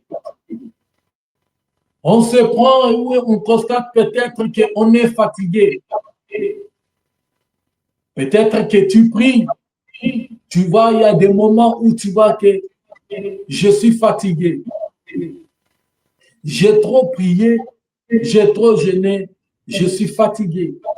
Il y a un moment où un assoupissement, il y a un moment où une petite distraction, il y a un moment où peut-être il y a des combats qui sont rudes. Il y a un combat que toi-même tu sens dans ton âme, dans ton esprit, qu'il y a un combat. Laissez-moi vous dire, bien-aimés dans le Seigneur, en tant qu'enfant de Dieu, en tant qu'un appelé de Dieu, sachez-le très bien qu'il y aura toujours des combats pour nous. Les diables, les démons, les sorciers, le monde des ténèbres ne peut pas laisser un enfant de Dieu tranquille. Quand tu es appelé un enfant de Dieu, le combat s'est levé le premier jour où tu as reçu Jésus-Christ dans ta vie. Laisse-moi te dire que c'est là où maintenant le combat s'est levé. C'est là où maintenant le diable a dit ouvrir ses yeux. Les démons ont dit ouvrir ses yeux sur toi, sur ta vie, parce que tu es devenu leur ennemi. Et le but du diable, c'est ce que toi, tu puisses tuer. C'est pour tuer ta vie de prière. C'est pour tuer ta vie d'intimité. C'est pour tuer, enlever le salut, pour voler le salut que tu as obtenu de Dieu. Mais tout cela, il commence d'abord pour chercher comment tuer une vie de prière. C'est pour cela la Bible nous dit que nous poussons persévérer. Parce que le diable, il rôde comme un lion rugissant. Tu as des combats, bien-aimés, jour et nuit, parce que tu as quelque chose de Dieu en toi. Si tu n'en avais pas, si tu étais un simple citoyen, ça veut dire que le diable n'a rien à combattre dans ta vie. Les sorciers, les gens qui t'en veulent ne voulaient pas te combattre. Tu devais être comme toute autre personne. Mais tu vois, quand même, tu regardes, tu te demandes même, qu'est-ce que j'ai même de spécial pour subir ainsi de tels combats dans ma vie? Qu'est-ce que j'ai même? Quand tu te regardes, tu vois que tu n'as pas quelque chose de spécial. Mais laisse-moi te dire qu'il y a quelque chose en toi que toi-même tu ne sais pas, que toi-même tu n'arrives même pas à comprendre ou bien à connaître, mais que le diable voit et qu'il est en train de combattre. Depuis que tu as épousé dans cette famille-là, on ne veut pas de toi. Depuis que tu es épousé dans cette famille-là, tu n'as pas fait quelque chose du mal, mais on ne veut pas de toi. Pourquoi? Parce qu'ils avaient une mission avec leurs enfants. Mais ils ont dit que depuis que tu es venu dans cette vie, dans la vie de cet enfant-là, tu as empêché leur plan de marcher. C'est pourquoi ils te combattent. C'est pourquoi il y a des combats par-ci, par-là. C'est pourquoi il y a des vents qui se lèvent de gauche et à droite. Mais laisse-moi te dire que tant que Jésus-Christ est là dans ta vie, rien ne peut t'écrouler parce qu'il est le Dieu Tout-Puissant. Parce que toi, avec Jésus, seul avec Jésus, tu es dans la majorité. Même s'ils sont plus nombreux que toi, même s'ils sont plus puissants que quand tu regardes avec tes propres yeux, mais laisse-moi te dire que celui qui est en toi, la Bible nous dit qu'il est plus fort que ceux qui sont dans ce monde. Bien-aimés dans le Seigneur, et on a soutenu Moïse. Ils ont élevé, au moment où Moïse était fatigué, ses mains commençaient à se baisser et la victoire était dans le camp de l'ennemi. Hur et Aaron, ils ont dit non, nous ne pouvons pas laisser, nous devons jouer notre rôle. Quel est le rôle que tu joues, bien-aimé? Dans la vie de ton mari, dans la vie de ta femme, dans la vie de ton foyer, quel est le rôle que tu joues sur le plan spirituel quand rien ne marche, quand rien n'avance? Tu as travaillé, tu as forcé physiquement, mais sur le plan spirituel, tu as une pierre aussi à porter, tu as quelque chose à faire.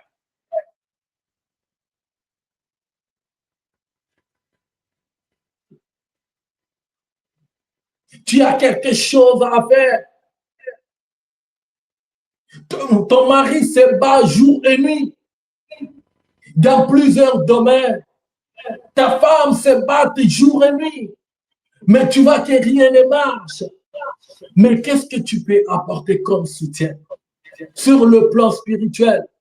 Surtout, il faut aller sur le plan spirituel. C'est là où nous devons commencer à soutenir La prière, parce que c'est la prière qui fait toutes choses. Sur le plan spirituel, c'est ça même qui donne vie. Sur le plan naturel, qu'est-ce que tu as à faire? Au lieu de commencer à condamner, au lieu de commencer à insulter, au lieu de commencer à parler mal, que ça ne vaut pas la peine, que tu ne vaux rien, que tu ne connais rien, que tu ne fais rien, que tu n'exerces rien. Tu as constaté cela, mais entre dans la prière, combat dans la prière, soutiens dans la prière. S'il travaille et qu'il n'y a pas un bon salaire, s'il cherche du travail et qu'il n'y a pas de travail, s'il étudie et que les enfants même ne réussissent pas, au lieu de taper, au lieu de gueuler, au lieu de faire du mal, mais entre dans la prière, soutiens dans la prière, c'est ta façon de combattre. Bien-aimé dans le Seigneur, nous avons une part de responsabilité. Dieu a aussi sa part de responsabilité. Au moment où Josué était dans la vallée en train de combattre physiquement, mais nous voyons spirituellement, quand Moïse levait sa main, c'était une façon de prier. C'était aussi sa façon d'amener la victoire. Mais nous voyons plus que ce que Moïse faisait, ce que Moïse était en train de faire à la montagne, avait un impact terrible sur le plan physique. Là où Josué était en train de se battre dans les champs de bataille contre Amalek, nous voyons que d'abord, c'est le spirituel qui était en train de commander le naturel, qui était en train de commander le physique. Parce que tout geste, tout ce qui s'est joué à la montagne, il y avait le résultat dans la vallée, là où il y avait le combat, là où il y avait Amalek et Israël. Tout ce que Moïse faisait là-bas, tellement il était en train de prier, il levait sa main. Ce mec qu'il levait là, c'était une façon, il priait, il demandait à Dieu l'aide de Dieu, la victoire de Jésus. Et c'est pour cela, le résultat s'est voyé dans la vallée. Quelqu'un qui cherche Dieu, les genoux, chaque fois que tu pries, tes genoux, il y a l'exaucement. Même si on parle de mal contre toi, même si on critique, on dit des choses, mais ta force, c'est les genoux. Ta force, c'est tes mains levées. Ta force, c'est invoquer le nom de l'Éternel. C'est là où tu vas combattre. C'est là où sera ta réussite. C'est là où sera ta victoire.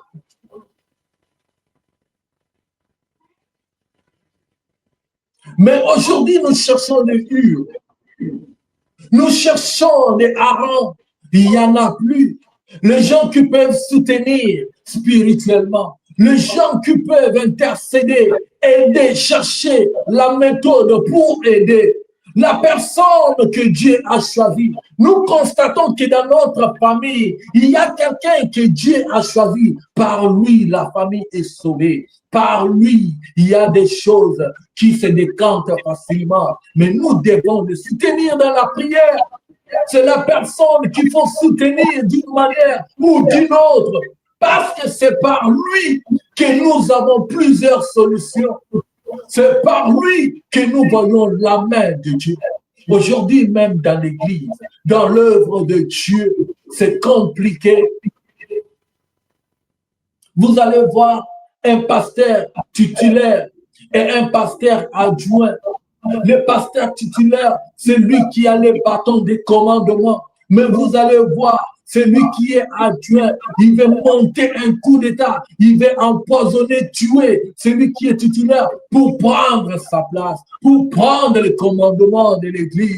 Or, nous voyons que c'est lui qui est loin, c'est lui qui parle avec Dieu, c'est lui que Dieu a donné le mandat, c'est celui-là, le titulaire. Mais vous allez voir que tout autour de lui, il y a la haine, il y a ces cuvelles cassées. qui ne sont pas là pour construire, qui ne sont pas là pour tenir. C'est par cette personne que nous voyons la victoire dans le camp de Dieu. C'est par lui que nous voyons qu'il y a des choses qui marchent. Mais c'est le contraire.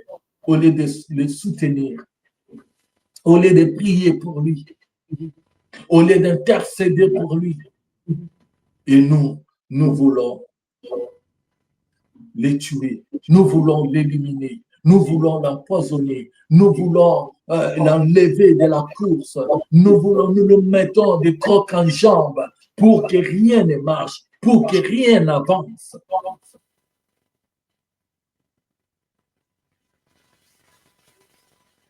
L'homme de Dieu qui prie pour vous jour et nuit. Quand vous avez des problèmes, vous venez au devant de lui. Oh, papa, prie pour nous. Oh, papa, il y a tel peur, il y a tel problème. Vous appelez jour et nuit. Il n'a pas le temps de passer avec sa famille. Il n'a pas le temps de passer avec les siens. Mais tout le temps est sacrifié pour vous, pour l'œuvre de Dieu. Mais quand il est fatigué, quand il manque de quelque chose, quand il est dans ses faiblesses, quand il n'est pas dans ses états, qu'est-ce que vous faites pour lui? Pour soutenir les dons que Dieu vous a donnés, pour aider la flamme qui est parmi vous, pour aider la personne qui amène solution, qui cause avec Dieu.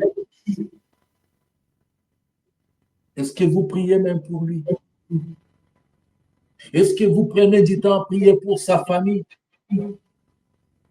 Les combats qu'il a, est-ce que vous prenez aussi charge compte de cela?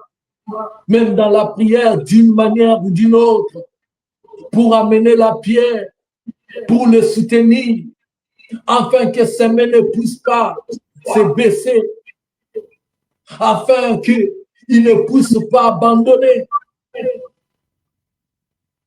Au lieu de soutenir aujourd'hui dans nos églises, parmi les enfants de Dieu, dans la société aujourd'hui, on va commencer à insulter, on va commencer à critiquer, on va commencer à parler du n'importe quoi. On va commencer même à faire de sorte que, au lieu que le feu s'allume, vous venez avec de l'eau, même pour éteindre ce feu. Et quand vous regardez ceux qui font ces choses, ce sont soi-disant les enfants de Dieu, soi-disant les chrétiens. Où est l'amour aujourd'hui pour soutenir d'une manière ou d'une autre dans la prière?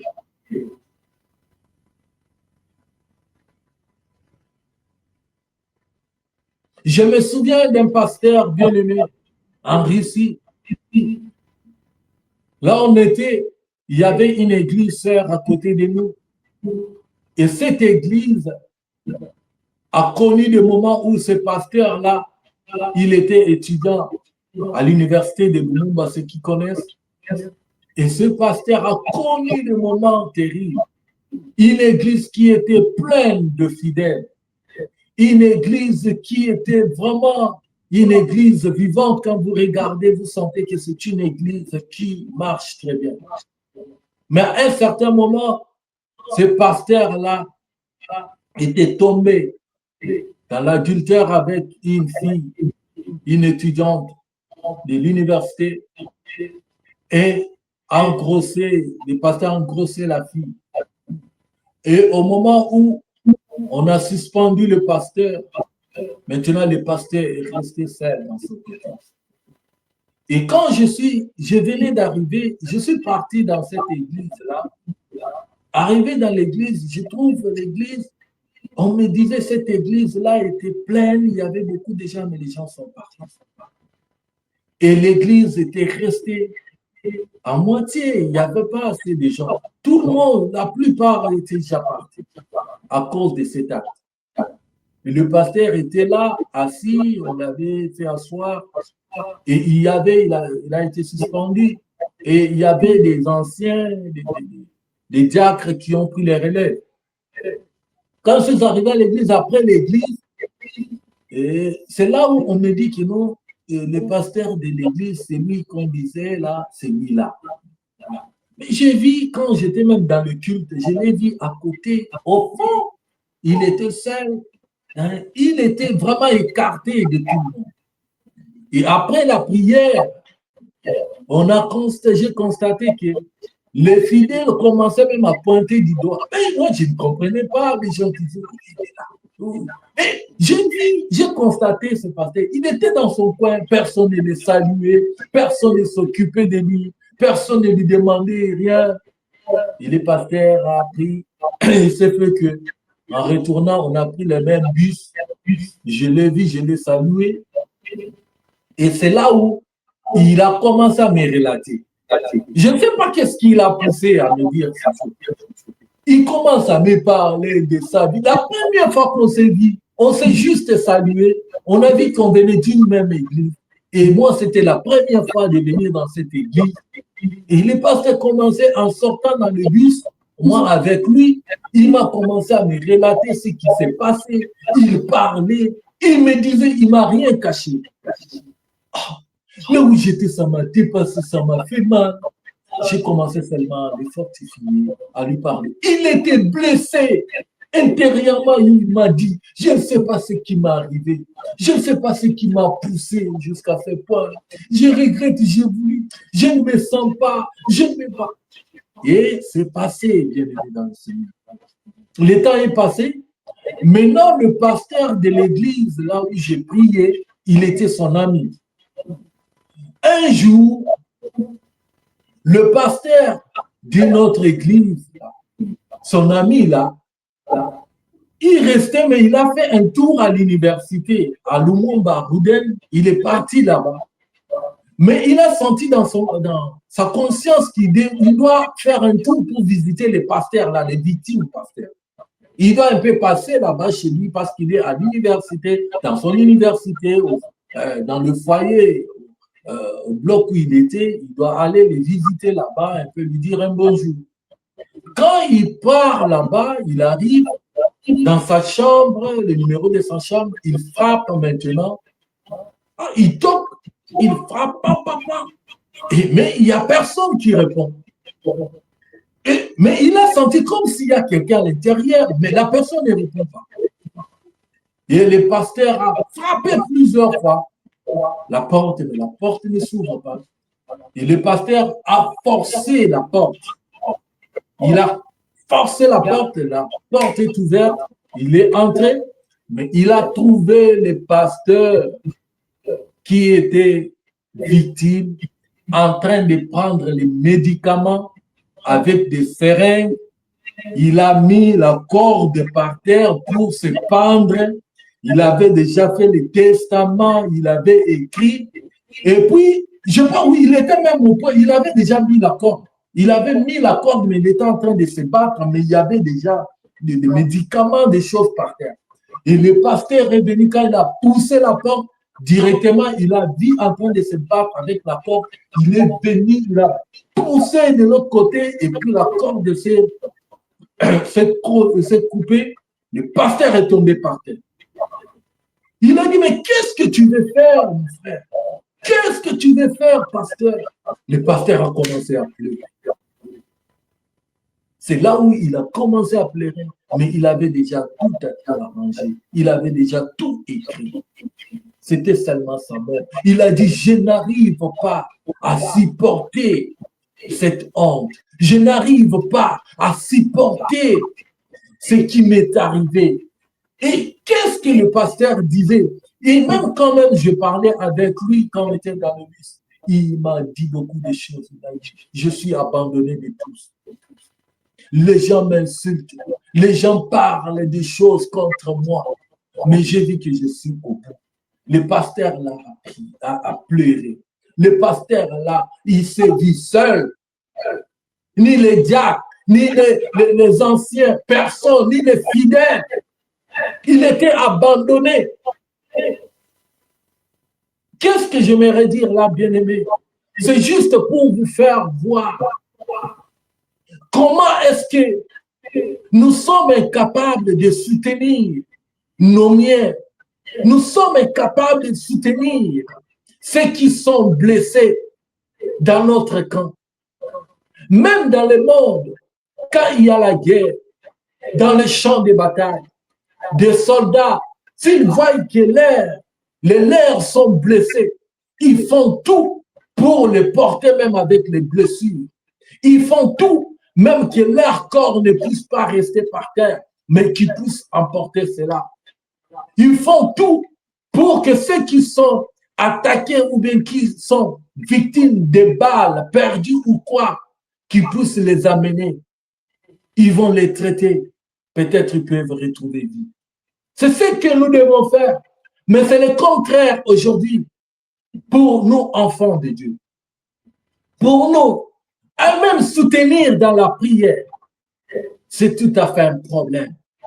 Pour aider dans de certaines manières, d'une manière ou d'une autre, c'est tout à fait un problème. Pour nous, c'est de rejeter, de parler mal, d'abandonner, de critiquer, d'oublier le nôtre. Or, nous devons être là pour soutenir dans la prière, que la victoire soit dans notre camp, que nous ne puissions pas perdre ce qui nous appartient, que nous ne puissions pas perdre, même s'ils sont en train de rétrograder, prier, intercéder pour eux, soutenir d'une manière ou d'une autre.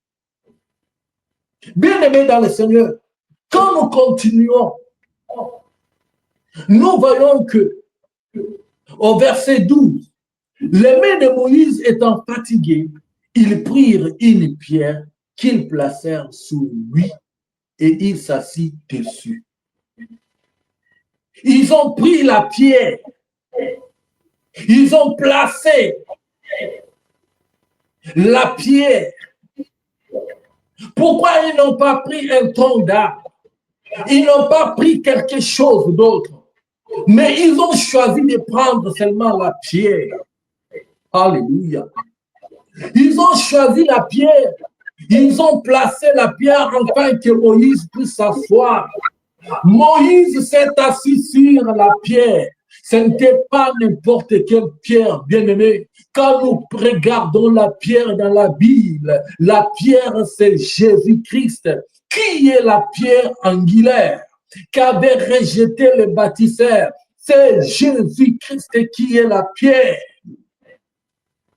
C'était une révélation de Jésus-Christ. Moïse n'a pas cherché d'autre part pour s'asseoir, mais on lui a ramené la pierre sous une révélation, une pierre, et il s'est mis sur cette pierre qui est Jésus, qui est la pierre angulaire, la pierre, la principale de l'angle qu'avait rejeté le bâtisseur, qui est Jésus. La pierre que David avait lancé Goliath, avait fait crouler Goliath. Cette pierre, c'était Jésus. La pierre angulaire, la pierre que Jacob avait déposé sa tête, mais il a vu dans une révélation, il a eu une révélation, il a vu les anges de Dieu qui montaient et descendaient. C'était parce qu'il avait mis sa tête sur la pierre. La pierre où si vous vous tenez dans la pierre, sur cette pierre, vous ne serez pas trahis. La pierre qui est Jésus bien-aimé dans le Seigneur. Si vous vous mettez sur cette pierre, vous ne serez pas dans la honte. Si vous vous asseyez, vous vous basez, vous mettez votre base sur cette pierre, vous ne serez pas délaissé. Même si les gens peuvent vous délaisser, vous abandonner. Mais tant que la pierre est là, la pierre va défendre votre cause. vous ne serez pas dans la confusion.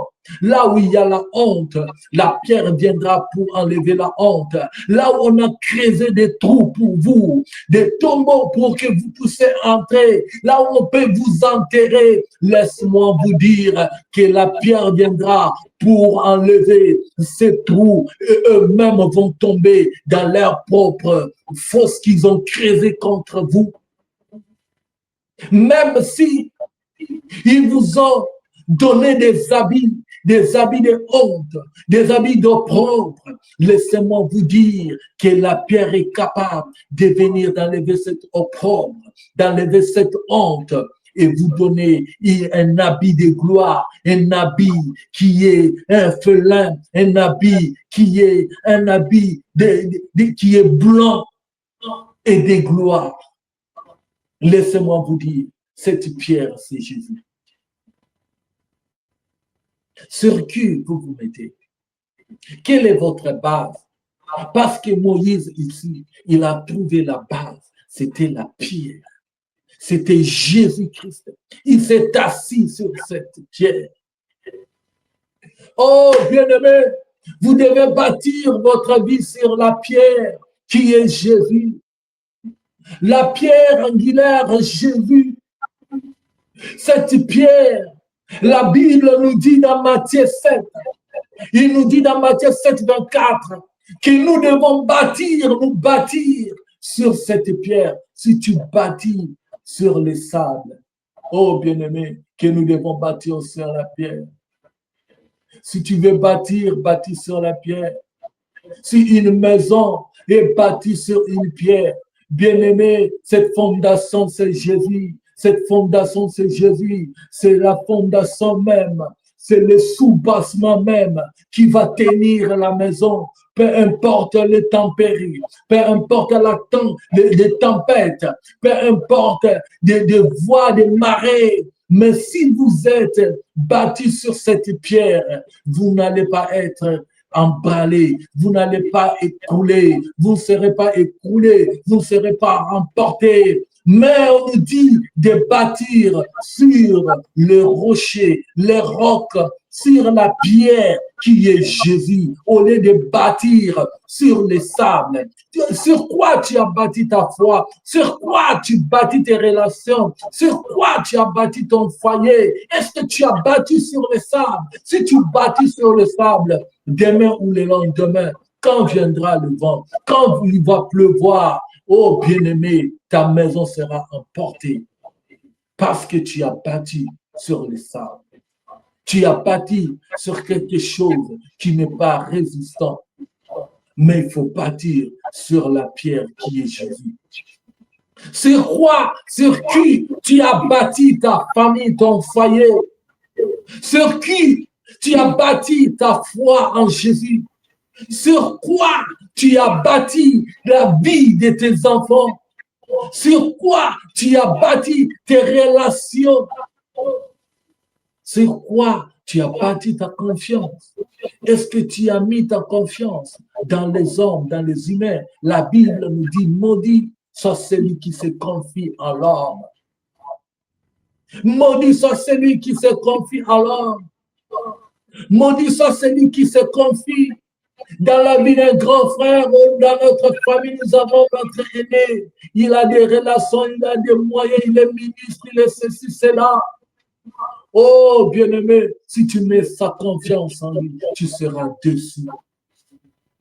Des hommes qui vous applaudissent aujourd'hui, qui vous encouragent aujourd'hui, laissez-moi vous dire que demain, les mêmes personnes là, ils seront là pour vous rejeter, ils seront là pour vous abandonner quand vous serez seul dans votre état. Mais il y a cet ami, il y a cette pierre angulaire, il y a cette pierre qui est Jésus-Christ qui n'abandonne pas, qui sera avec toi jusqu'à la fin. Moïse, on l'a tout dit, la pierre ici. Et Moïse, avec Aaron et Hur, ils l'ont soutenu, ils l'ont mis de deux côtés des pierres sous ses mains pour que ses mains restent toujours en l'air, pour que ses mains ne pousse pas se lasser, ne pousse pas se fatiguer, mais que ça reste toujours en l'air, afin que nous puissions voir la victoire. Et la Bible nous dit, quand nous continuons, vous allez voir que la victoire était dans les camps des enfants d'Israël. Il y avait une victoire. Pourquoi? Parce que les mains de Moïse étaient restées debout. Et chaque fois, bien aimé dans le Seigneur, même des gestes aussi comptent sur le plan spirituel. Il y a des moments où Dieu peut vous demander de faire quelque chose dans la prière, ou bien rester à genoux, ou bien vous coucher et la torse par terre, ou bien vous tenir debout dans sa présence, ou bien de faire certains gestes, frapper les mains. Et quand vous frappez les mains dans les camps de l'ennemi, c'est comme si il y a des coups de balles, il y a des missiles, il y a des roquettes, il y a des choses qui se passent, il y a des feux qui descendent, qui est en train de consumer, qui est en train de bouleverser le camp de l'ennemi.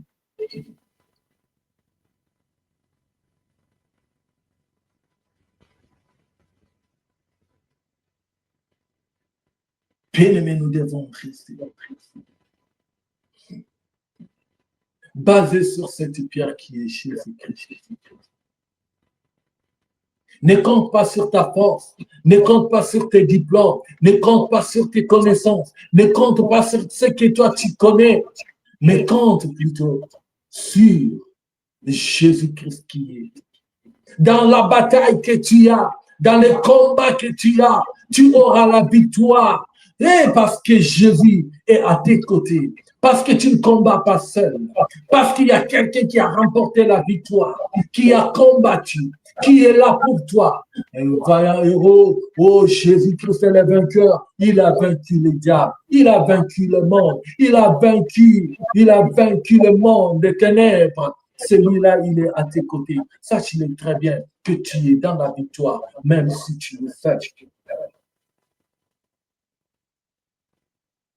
Et quand nous allons, bien aimés, dans les livres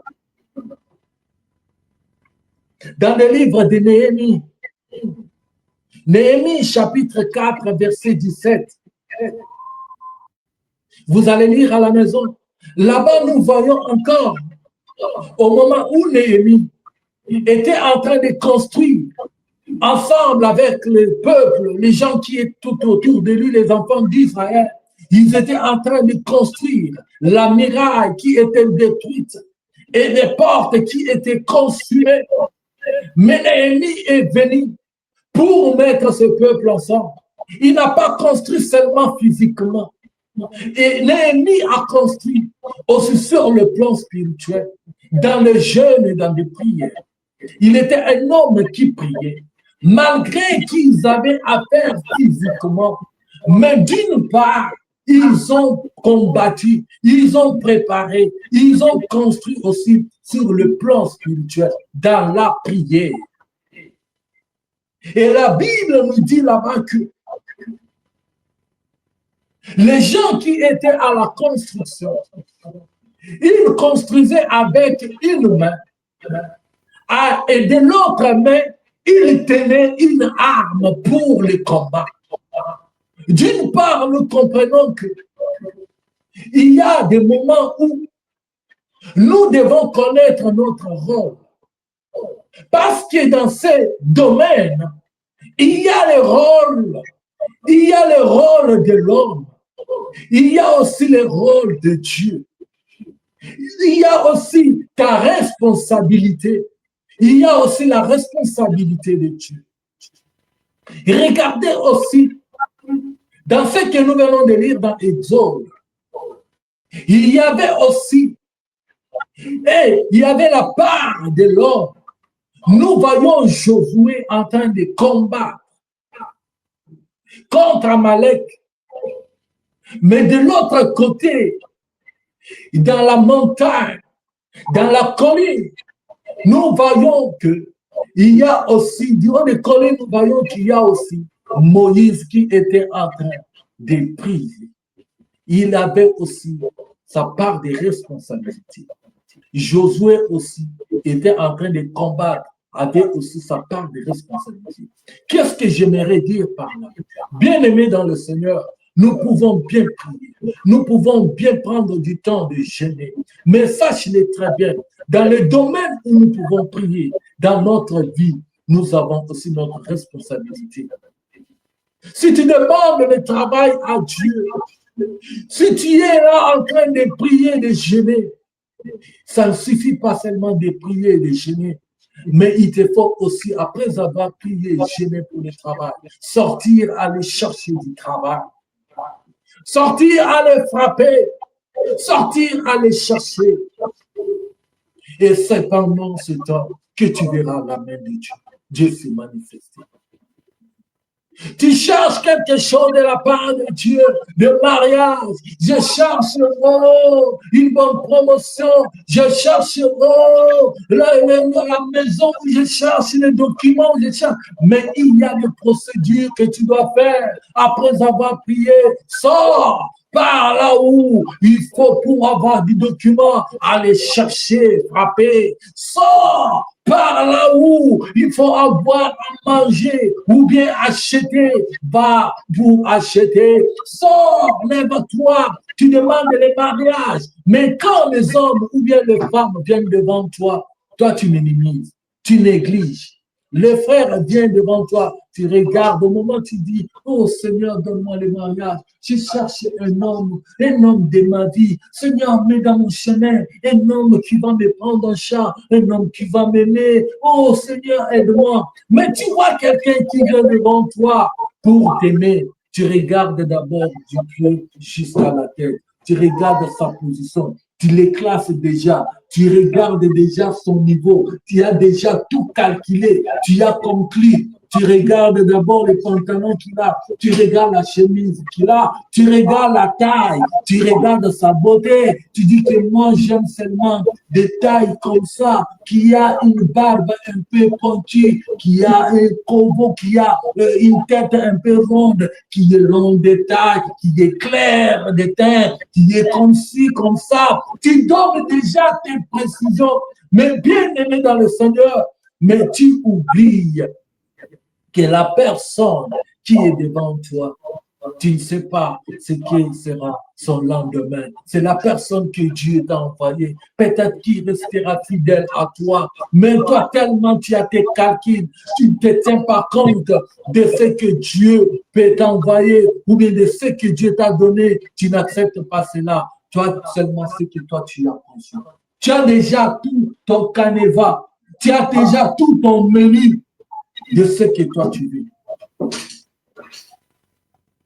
Et toi, tu vois, tu attends, tu cherches des personnes, des hommes que toi tu as déjà calculé. De l'homme aussi, c'est de la même chose. Tu cherches une femme comme ci, comme ça, une femme qui travaille, une femme qui peut me prendre en charge, une femme qui a une voiture, qui a déjà une position, une femme qui est d'une belle famille, une famille renommée, et une femme qui est ceci, cela. Mais celle qui est à tes côtés, que tu vois, que tu négliges, qui n'a pas encore de moyens, c'est celle que Dieu a mis pour toi. C'est celle que Dieu a mis à tes côtés. C'est la fille-là que Dieu veut qu'elle soit ta femme. Mais tu négliges, tu oublies, tu regardes. Au moment où tu pries, tu vois même que Dieu est en train de traîner. Or, Dieu, des fois, il a déjà fait, il a déjà disposé. Il y a la part de l'homme, il y a la part de Dieu. Nous devons connaître, savoir. Nous devons être prêts pour savoir ces choses, bien-aimés, pour ne pas passer à côté de ce que Dieu a préparé pour toi. Tu cherches le travail. Il y a des petits là qui commencent. Il y a un petit travail dans ce que toi tu peux commencer là. Mais toi, dans ta tête, tu envisages déjà de grandes choses. Or, Dieu veut que tu commences par là, avec les petits, après des grandes. C'est pas même ces petits-là que tu auras, de grandes choses. C'est là où des grandes choses vont s'ouvrir en commençant avec tes petits-là. C'est là où des grandes portes peuvent s'ouvrir en commençant avec des petits-là. Mais toi, tu négliges des faibles commencements. Tu oublies, mais tu prends du temps. Tu pries, tu déranges Dieu. Je n'ai pas encore vu. J'attends. Tu vas attendre le temps. Tu vas attendre. Il y a les combats. Néhémie, avec ses hommes, bâtissaient d'une main et de l'autre main. Ils avaient une arme pour combattre. Si l'ennemi s'est présenté, ils vont utiliser l'arme, l'épée. Mais en même temps, ils construisaient parce que c'était aussi leur but. Tu pries beaucoup. Tu intercèdes beaucoup. Réveille-toi. Entre en action. Il y a la part de Dieu. Il y a aussi ta part. Dans tout ce que tu fais, dans tous les domaines, il y a la part de Dieu. Il y a la part aussi de l'homme. Persévérer dans la prière. Pour des hommes de Dieu, nous devons prier. Ils ont aussi des combats d'une manière ou d'une autre. Ils ont des combats, des réclamations des familles. Ils ont des combats de jour et nuit. Bien-aimés, nous devons nous tenir pour les relever, pour les soutenir. Que tu sois un Aaron, que tu sois un mur pour ta famille, pour tes poches, pour ce dont Dieu va mettre dans ton cœur, pour ton pasteur, pour tes enfants, pour tout ce que tu vois tout autour de toi, pour ton pays, pour le monde entier, pour les chrétiens, pour tous les fidèles, afin qu'ils ne puissent pas abandonner, afin qu'ils puissent persévérer, afin qu'ils puissent continuer. Dieu est là, il écoute ta prière, il exauce. Dieu t'a mis là, il t'a donné cette chance, afin que tu persévères dans la prière. Paul a dit, il demande aux églises, il a dit de prier pour nos frères, dans 1 Thessaloniciens 5, 25. Et quand nous regardons aussi, même Jonas, il a prié, Jonas 2:1, Jonas a prié quand il était dans le ventre du poisson des baleines, il priait là-bas. Et dans 1 Timothée 2, on dit prier pour le roi, pour tous ceux qui sont élevés en dignité. Prions pour tous ceux qui sont élevés en dignité, que ce soit dans ces pays, que ce soit dans des pays où nous habitons, parce que notre bénédiction en dépend aussi, que ce soit dans nos pays d'origine.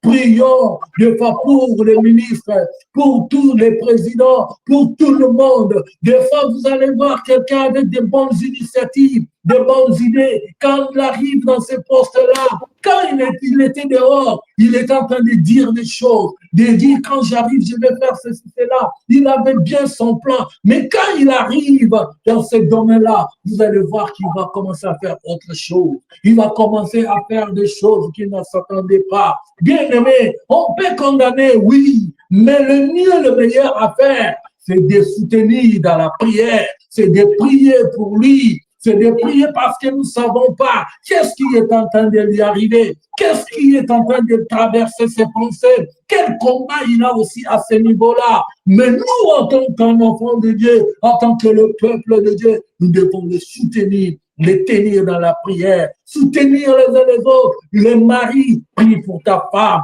Le femme, prie pour ton mari. Dans ce qui traverse, dans ce qu'elle traverse, soutiens dans la prière. Tu ne sais pas quel combat elle traverse spirituellement. Tu ne sais pas quelle réclamation des choses qui la réclament. Même mets-toi à prier. Prie, tu obtiendras la victoire dans la prière. Dans la prière, nous obtenons tout ce que nous avons besoin. La prière ne faillit pas. La prière n'échoue pas. Celui qui prie, il est capable de tout. Que Dieu nous bénisse. Que Dieu bénisse sa parole. Au nom de Jésus-Christ. Amen. C'est très, très magnifique. Gloire soit rendue à Jésus-Christ. Voilà, l'homme de Dieu nous a exhortés au sujet de la prière. Nous devons vraiment intercéder. Bien aimé, comme nous l'avons dit tout au début, la prière est la clé. La prière est la clé. Un chrétien qui ne prie pas, en réalité, c'est un chrétien qui, je peux dire déjà sur le plan spirituel, devant ses ennemis, sa défaite est déjà résolue. Est déjà résolue. J'ai retenu dans tout ce que l'homme de Dieu a dit ici, le passage de Néhémie. Néhémie combien? Qui a ces versets dans la tête? Néhémie 4, 17. Voilà, merci. Dieu te bénisse, frère Philippe. Néhémie 4, 17. Et les autres, vous avez oublié les passages de Néhémie. Les autres n'ont pas retenu ces versets. Vous n'avez pas écrit ces passages de Néhémie. Qui a écrit Néhémie 4, 17? Je m'adresse aux Béréens ici. Qui a écrit ces passages? Qui avait écrit quand l'homme de Dieu a donné ces versets? Bien-aimé Philippe, répétez, c'est combien, s'il te plaît? Néhémie 4, 17. Néhémie 4, 17. Est-ce que vous avez noté ces passages? Je m'adresse aux Béréens. Qui a noté ces versets? Répondez-moi, s'il vous plaît. Bien-aimé Aaron, vous avez noté? Merci, mon frère Aaron. Dieu te bénisse, frère Aaron. Maman Brigitte, vous avez noté? Vous avez noté, Maman Brigitte? Bien-aimé David. Non, moi, je n'ai pas noté. Pourquoi pas? Tu n'as pas noté? Il faut noter, non? Ouais. Il faut noter. Quand l'homme de Dieu donne les versets, c'est pour que vous puissiez les lire après les messages. Il faut noter. Il faut noter les versets, il faut écrire, parce que c'est pour vous qu'on donne ces versets. On donne ces versets pour que vous puissiez noter et les lire après. L'Israël était en train de construire les murailles qui étaient détruites. L'homme de Dieu a dit, ils avaient dans une main, ils utilisaient quoi? Comment on appelle ça, ces machins? Donc, ils construisaient avec une main plutôt. Voilà, c'est ça ce qui est dit dans les passages. Et puis de l'autre main, ils détenaient une arme. Toi, tu cherches à construire ta vie. Tu veux construire ta vie, tu veux construire ton mariage, tu veux construire, voilà, un domaine qui est détruit dans ta vie, mais sans prière. Tu vas bâtir comment? Il y a certaines personnes qui sont comme ça dans la vie. Tu veux bâtir ta vie, tu veux construire, mais tu construis sans la spiritualité. Parce que l'arme ici, c'est la prière. L'arme, c'est la prière. Qui ne sait pas ici que la prière est une arme? Amen, amen. Donnez-moi un amen si je dis la vérité. Nous sommes des enfants de Dieu. À moins que je mens. Hein. Si je mens, il n'y a aucun problème. Mais si c'est la vérité, disez amen. La prière, c'est une arme.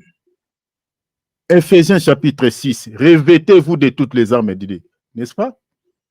Les armes dont on parle. La prière, c'est une arme. C'est la seule arme qui peut mettre le diable à genoux. C'est la seule arme que nous possédons, nous les chrétiens, qui peut faire fuir les démons. Maintenant, les textes nous montrent noir sur blanc que les enfants d'Israël, ils étaient en train de construire. Ils étaient en train de bâtir. Mais ils disent, on ne peut pas bâtir comme ça. Nous, il faut de l'autre main. Il faut détenir une arme. Toi, tu construis ton mariage, tu construis tes projets, tu es en train de bâtir ta vie, mais sans prier, tu échoueras parce que les ennemis sont là. Je ne sais pas est-ce que si vous comprenez. Les ennemis sont là. Chers enfants de Dieu, retenez ça. C'est pour ça que je vous ai demandé ces versets. C'est un verset, Dieu bénisse l'homme de Dieu, Alex. Sois béni l'homme de Dieu. Ça, c'est capital. Tu ne peux pas construire ta vie sans prière. Vous comprenez maintenant pourquoi beaucoup de chrétiens échouent dans leur vie. Vous comprenez, hein? Parce que vous êtes en train de construire sans prière. Vous ne consultez. Le Seigneur dit, vous êtes en train de faire des projets sans me consulter. C'est pour ça qu'il y a des... Jésus a dit, sans moi, vous échouerez. Vous ne réussirez jamais.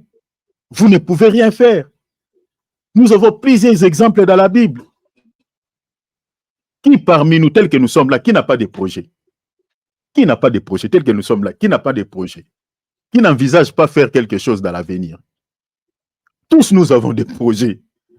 Maintenant, pour que ces projets-là réussissent, pour que ces projets-là marchent, qui est lié à ta vie, parce que tu penses construire ta vie, tu penses bâtir ta vie, tu penses réaliser un projet, mais il faut prier. La Bible dit, Néhémie, ils étaient avec le peuple en train de construire, en train de bâtir les murailles, mais de l'autre côté, ils disent non, nous ne pouvons pas bâtir comme ça, il faut de l'autre côté que nous détenions l'arme, une arme. Retenez ça, je ne veux pas, l'homme de Dieu a tout dit, mais retenez ceci, n'oubliez jamais cela. Si tu veux réussir dans ta vie, tu es en train de faire des projets, tu es en train de faire des activités, tu es en train de faire, parce que tout ce que tu fais, tout ce qui sont liés à ta vie,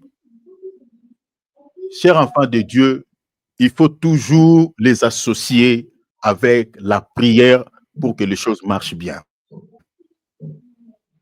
Je vous dis ici, si Néhémie et les peuples construisaient Jérusalem ou les murailles de Jérusalem sans détenir les armes entre leurs mains, les ennemis allaient les envahir. Ils allaient échouer. Je vous dis la vérité. C'est pour cela que nous échouons. Vous savez, les ennemis ne pouvaient pas s'attaquer à l'Israël pendant qu'ils construisaient. Pourquoi? Parce qu'ils savaient qu'ils ont des armes entre leurs mains. C'est enfin de dire, quand tu es en train de construire ta vie ensemble avec Dieu et que tu pries Dieu, tu prends le temps dans la prière, tu fais des projets, tu réalises des projets, tu fais des activités, tu associes avec la prière, l'ennemi saura, ne s'approchera pas. Amen. Amen. Parce qu'il sait qu'il bâtit sa vie avec la prière. Je ne peux pas. Parce que si on se rapproche, on sera brûlé par les feux. Parce qu'il a une arme. Gardez ça dans votre esprit. C'est ça, en fait, moi, c'est que j'ai compris le résumé du message de l'homme de Dieu. Construis ta vie en détenant une arme entre tes mains. Là, tu réussiras. L'ennemi aura peur de pouvoir porter sa main sur toi ou sur tes projets. Parce qu'il voit que tu as une arme entre tes mains. Et l'arme qui peut mettre hors d'état de nuire l'ennemi, c'est la prière. Tu projettes un mariage, tu projettes un voyage, tu es en train de projeter, réaliser, peu importe tout ce que tu projettes dans la vie. Associe la prière pour que tu réussisses. Sinon, le Seigneur de gloire nous bénisse. Acclamons encore une fois de plus le Seigneur. Donnons-lui encore gloire. Alléluia. Que le nom du Seigneur Jésus-Christ soit richement béni. Voilà, vraiment, ce dimanche était une bénédiction pour nous. Vraiment, que le nom du Seigneur soit glorifié. Chers enfants de Dieu, donc nous allons nous réunir les mercredis, comme d'hab, et puis les samedis et dimanches. Donc déjà, la semaine ici, qui commence déjà, c'est lundi.